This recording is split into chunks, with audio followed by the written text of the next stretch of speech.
বর্তমানে যে মৌলবাদী আগ্রাসন আমরা দেখতে পাচ্ছি, আমরা দেখছি যে নারীদের কর্মঘণ্টা কমানোর কথা বলা হচ্ছে, নারী খেলোয়াড়দের উপর আক্রমণ হচ্ছে, নারীদের পোশাক নিয়ে মব সৃষ্টি করা হচ্ছে এবং নারী নির্যাতনও বেড়ে যাচ্ছে। আমরা এই মৌলবাদী আগ্রাসনের বিরুদ্ধে রুখে দাঁড়ানোর জন্য বেগম রোকেয়ার জীবন থেকে শিক্ষা নিয়ে সকলের প্রতি আহ্বান জানাই এবং বাংলাদেশের অর্ধেক জনগোষ্ঠীকে পিছনে ফেলে রেখে কোনোদিনই নারী জাতির উন্নয়ন সম্ভব নয়। বেগম রোকেয়া সেই শিক্ষা দিয়ে গেছেন, সেই শিক্ষাকে স্মরণ করে আমরা সামনে আগাতে চাই। বাংলাদেশের প্রথম ইমিউনিটি বুস্টার সমৃদ্ধ ফ্যান্টাস্টিক হ্যাপি এনার্জি বিস্কিট। সারা জীবন ধরে তিনি সমাজের গালমন্দ শুনেছেন, কিন্তু তার পথ থেকে বিচ্যুত হন নাই।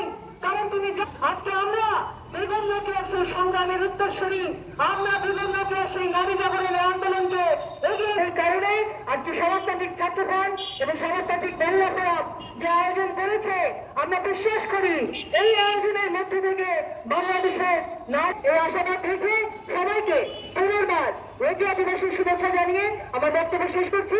দুনিয়ার মজদুর এক হয়। রোকেয়া দিবস, রোকেয়া দিবসে আজকে রোকেয়ার মৃত্যু দিবস আর জন্ম দিবস। আজকে সবার কাছে সবাই আজকে সমাবেশ আজকে